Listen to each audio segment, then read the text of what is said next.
pekerjaan.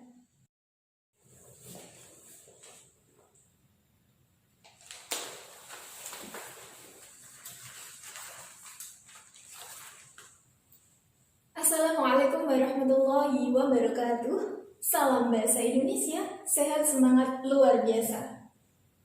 Anak-anak, apa kabar kalian?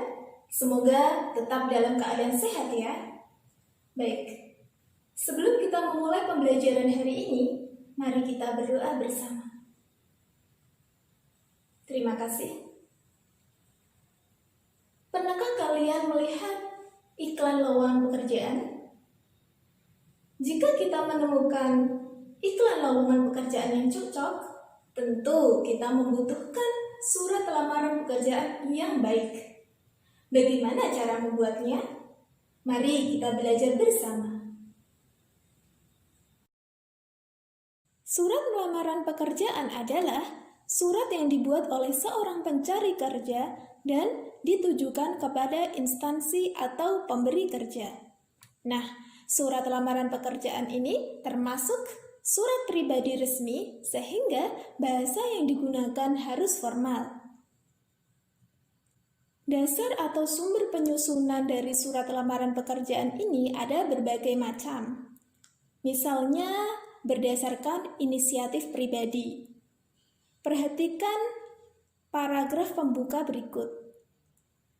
Saya Salma Najiha, alumni Universitas Muhammadiyah Surakarta, jurusan Pendidikan Bahasa Indonesia tahun 2017 dengan IPK 3,82. Saat kuliah, saya aktif dalam kegiatan penelitian.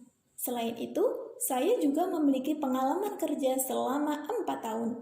Oleh karena itu, saya mengajukan permohonan lowongan kerja sebagai guru di yayasan yang Bapak pimpin.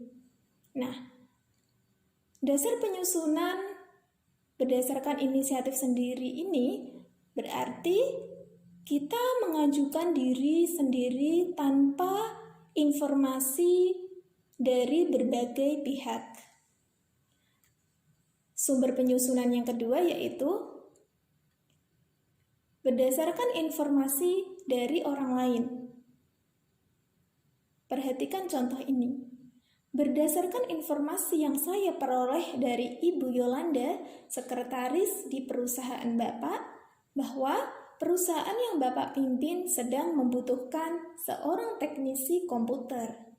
Oleh sebab itu, saya mengajukan permohonan lowongan pekerjaan untuk dapat mengisi posisi tersebut. Nah, ini berarti bahwa kita mendapatkan informasi lowongan dari seseorang, misalnya orang dalam perusahaan tersebut ataupun saudara maupun teman kita. Yang ketiga yaitu berdasarkan iklan media massa, baik itu di media cetak ataupun media elektronik. Contoh berikut adalah sumber penyusunan berdasarkan informasi yang diperoleh dari surat kabar yaitu koran. Contoh, berdasarkan iklan yang dibuat di surat kabar harian Kompas tanggal 10 Juli 2020, saya membaca bahwa di perusahaan Bapak sedang membutuhkan asisten manajer. Oleh sebab itu, saya ingin mengajukan permohonan pekerjaan untuk dapat mengisi lowongan tersebut. Jadi, kalau sumber penyusunan itu berasal dari iklan di media massa, maka kita harus mencantumkan dari mana atau apa nama surat kabar tersebut beserta kapan diterbitkannya. Bagaimana anak-anak? Kalian sudah paham kan? Baik, mari kita lanjutkan bagian dan unsur surat lamaran pekerjaan. Isi surat meliputi bagian-bagian yang terdapat di dalam surat lamaran pekerjaan dan unsur-unsur yang harus ada di dalam surat lamaran pekerjaan. Bagian-bagian surat pekerjaan ada 3. Yang pertama, bagian pembuka. Di bagian pembuka ini memiliki unsur-unsur yaitu 1. Tempat dan tanggal surat. Ini berarti kita tuliskan kota penulisan surat. Misalnya kita berasal dari Surakarta, ditulis Surakarta, kemudian tanggal surat kapan kita membuatnya. Contoh Surakarta 10 Juli 2020. Yang kedua yaitu perihal dan lampiran. Yang ketiga alamat surat, dan yang keempat yaitu salam pembuka. Bagian yang kedua yaitu bagian isi. Di bagian isi ini terdapat unsur-unsur yaitu 1. Paragraf pembuka. 2. Paragraf isi yang terdiri atas identitas pelamar dan lampiran-lampiran.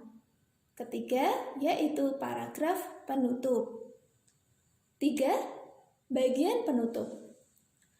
Bagian penutup surat lamaran pekerjaan juga memiliki unsur-unsur, yaitu salam penutup, tanda tangan, dan nama pelamar. Oke, kalian sudah paham? Kalau kalian sudah paham, saya akan menjelaskan mengenai sistematika yang harus ada dalam surat lamaran pekerjaan. Nah, sistematika ini merupakan klasifikasi atau penggolongan atas isi yang terdapat di dalam surat lamaran pekerjaan. Jadi, sistematika ini tentunya harus urut ya. Mari kita simak bersama sistematika dari surat lamaran pekerjaan. 1. Tempat dan tanggal surat. 2. Perihal dan lampiran. 3. Alamat surat. 4. Salam pembuka. 5. Paragraf pembuka. 6. Paragraf isi yang terdiri atas identitas pelamar dan lampiran-lampiran. 7. Paragraf penutup. 8. Salam penutup. Dan 9. Tanda tangan serta nama pelamar. Baik, kalian sudah paham kan? Kalau kalian sudah paham, mari kita perhatikan bersama unsur-unsur dan kaidah penulisan surat lamaran berikut ini. Unsur yang pertama yaitu tempat dan tanggal pembuatan surat. Seperti yang bisa kita lihat,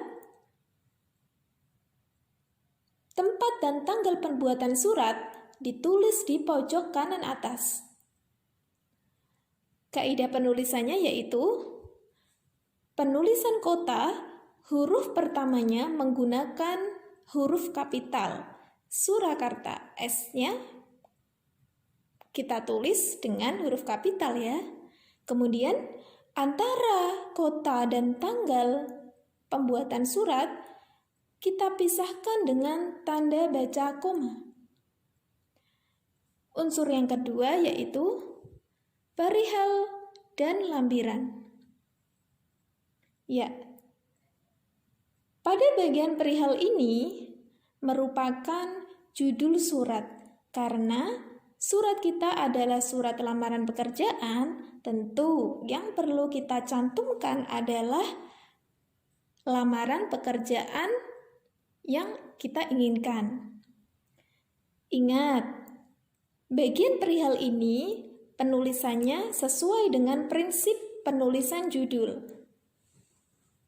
Masih ingat kan kalian? Tepat sekali. Setiap kata diawali dengan huruf kapital. Unsur yang ketiga yaitu alamat surat. Ada dua hal yang perlu kita cantumkan. Pertama, pihak yang ingin kita tuju. Jika kita mengetahui namanya, boleh langsung kita cantumkan. Jika belum, kita bisa menuliskan jabatannya saja. Contoh, yang kami hormati Direktur Wijaya Karya.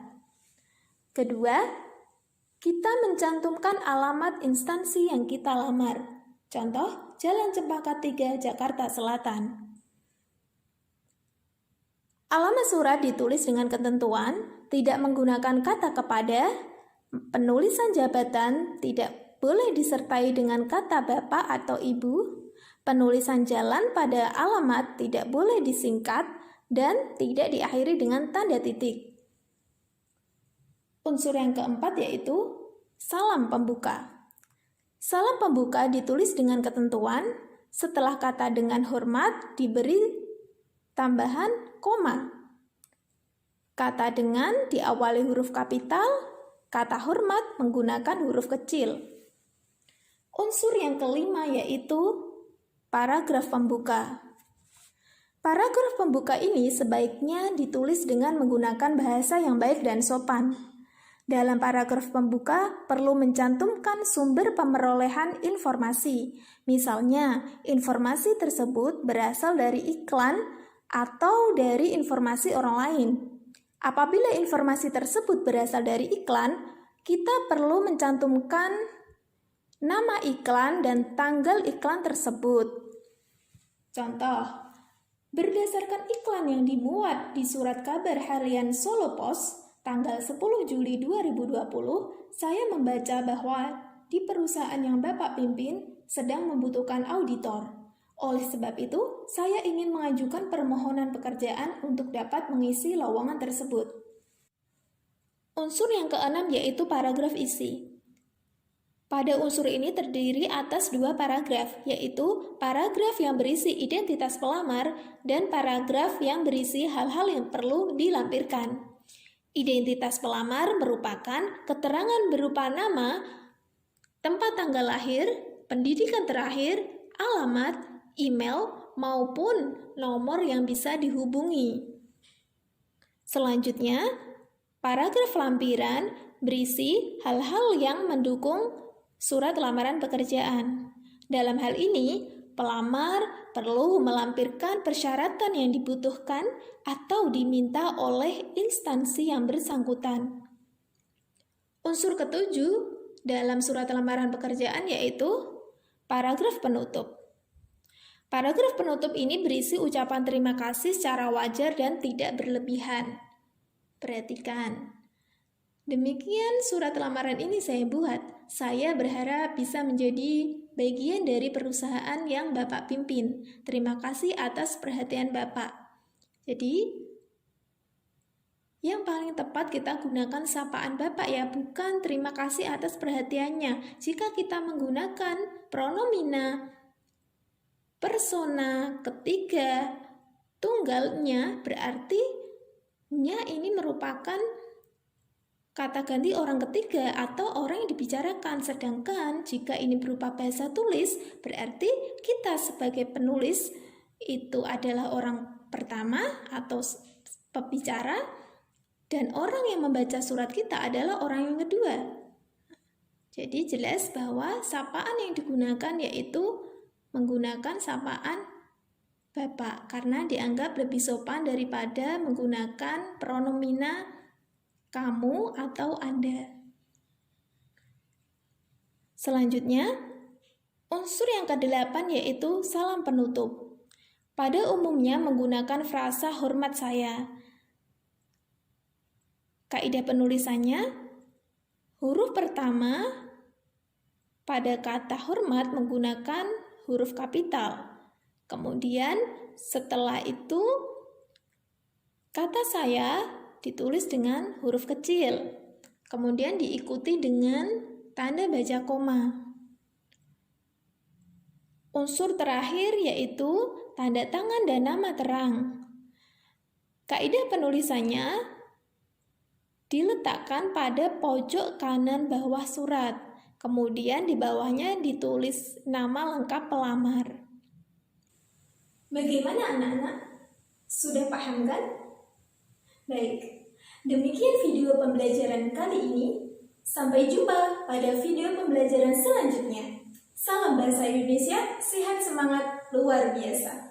Wassalamualaikum warahmatullahi wabarakatuh.